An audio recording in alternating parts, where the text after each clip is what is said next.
Evening tonight, millions of food stamp recipients across the country are once again in limbo, wondering how they'll be able to put food on the table. This after a Supreme Court ruling tonight gave the Trump administration the green light to pause full SNAP payments during the government shutdown. Thanks for joining us for 12 News at 10. I'm Mark Curtis. The Supreme Court's order comes after a judge gave the administration until today to start making full payments to the Supplemental Nutrition Assistance Program, better known as SNAP. It serves over 800,000 Arizonans. The administration asked an appeals court if they could pause that ruling and instead continue with partial payments. This evening, Supreme Court Justice Ketanji Brown Jackson issued an order pausing full SNAP payments, pausing them until the court rules on whether to issue a more lasting pause.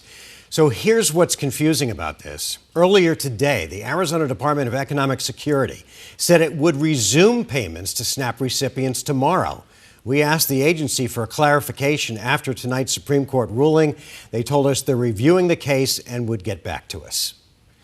New tonight, a Valley man's home was almost sold, which would be great, except that he didn't know anything about it.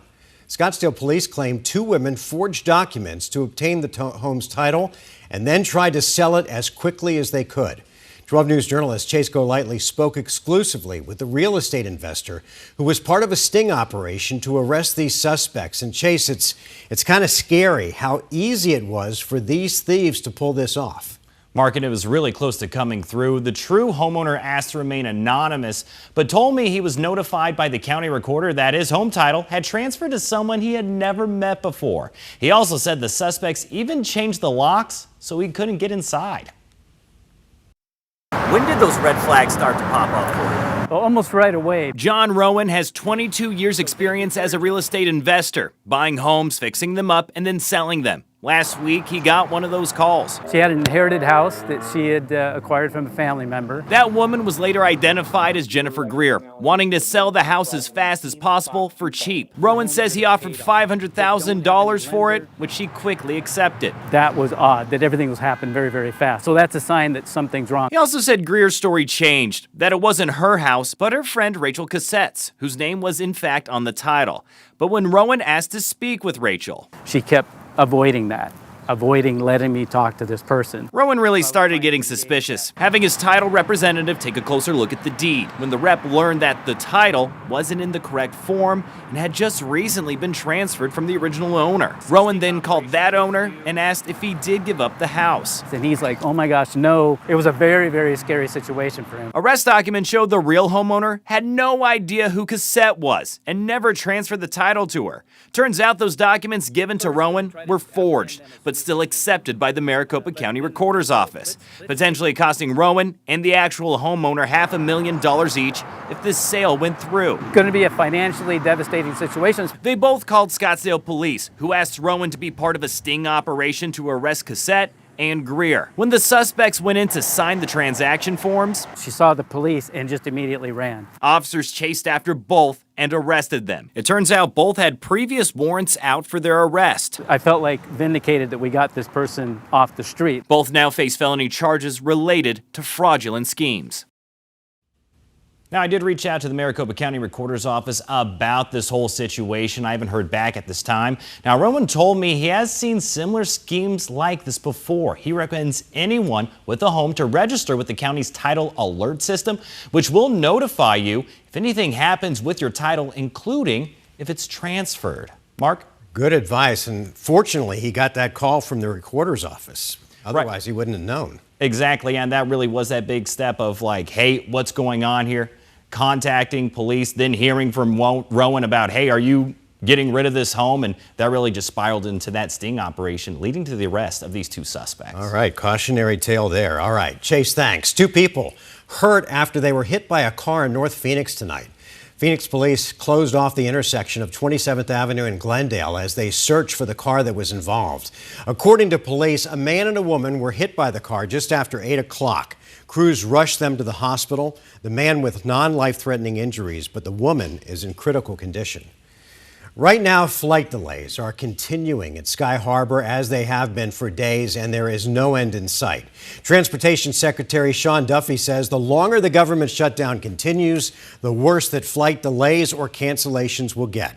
He also warns that there could be cuts of up to 20% of the flights at the busiest airports as we head into the holiday travel season. If you're set to travel this weekend, be sure that you check for any delays or cancellations before you go. Maricopa County elections officials made a startling discovery today. They found almost 2,800 unopened ballots at their downtown warehouse. The ballots were discovered as elections workers inspected equipment that was returned from different voting locations. According to officials, a box containing the ballots with a tamper-proof seal had been transferred from a West Valley voting site. It was set aside, and when it was opened up this morning, they found it. They immediately put a hold on the staff. They went and got a manager. We had somebody who was a Republican and a Democrat then take custody of those. And our staff did a great job making sure that when they were discovered that they were able to follow chain of custody. So it was found in this warehouse in downtown Phoenix at your headquarters where it has been secured the whole time since leaving the vote center. Correct. Somewhere in this room. Correct. Maricopa County Recorder Justin Heap, who's been feuding with the Maricopa County Board over election responsibilities, posted a tweet claiming the ballots were left at a Fountain Hills election site. So far, he hasn't responded to a 12 News request for evidence to support his claim. A campaign to recall 2 members of the Tolleson Union High School District Board filed petition signatures today with the Maricopa County Board. Board Chairman Stephen Chapman and member Eliza's son are the targets of the recall. It comes after Tolleson Union voters overwhelmingly rejected a $125 million in new borrowing and a budget override.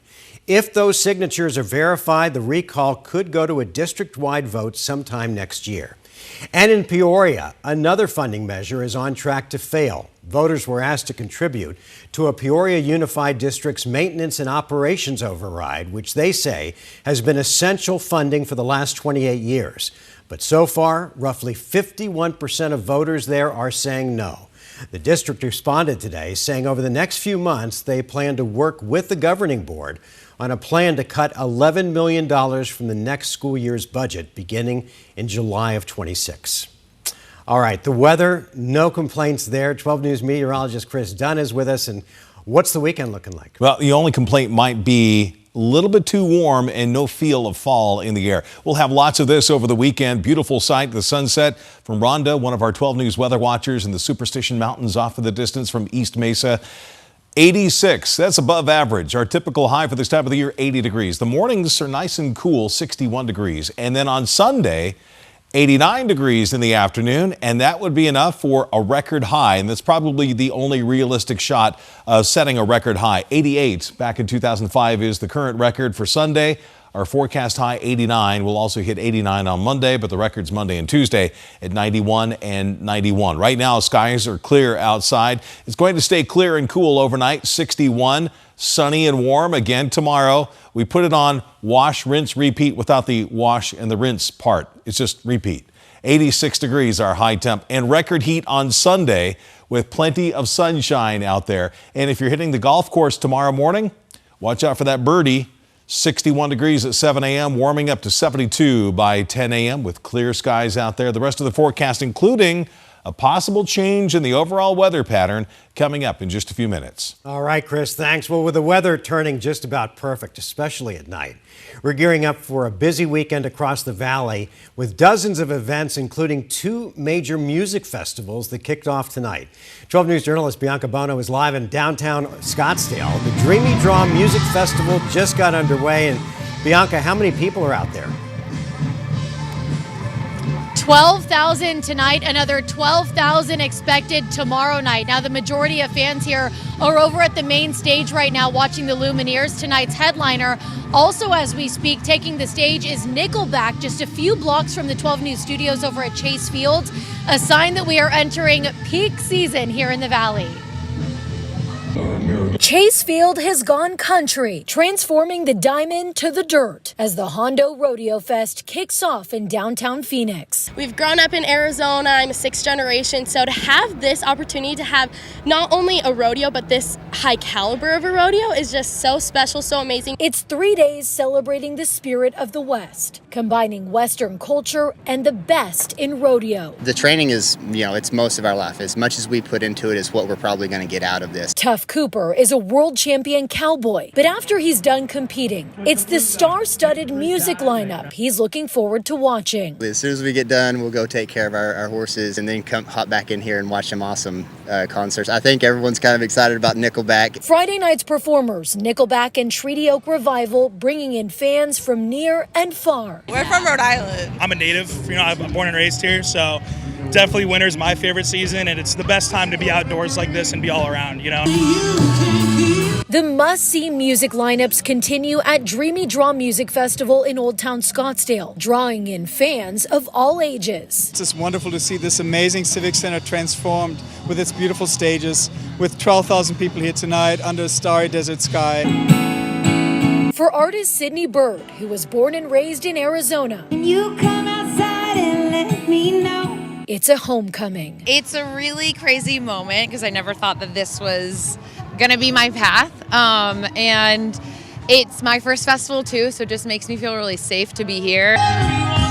The 2-day festival, a dream for small businesses too, including Ayla Allen of the Top Box food truck. It really is like creating the dynamic and relationships with people, and this is what got us to where we are, is events like this. And artist Travis Ross offering tattoos on the spot. These things create so much motion in the city, and it's like grassroots, punk rock, and we just go for it. These events and the busy weekend ahead signifying the start of the Valley's busy season, where visitors from across the country descend on the desert. It's freezing at home. This is a lot nicer than what we're used to, especially at this time of year. And on top of these two festivals, there are so many events going on this weekend. The Water Lantern Festival in Tempe, the Arizona Fall Fest at Hants Park, the Tamale Festival in Glendale. Polo is happening up at Westworld, and that is just to name a few. We're live in Scottsdale tonight. Bianca Bono, 12 News. All right, Bianca, have fun out there. Thanks.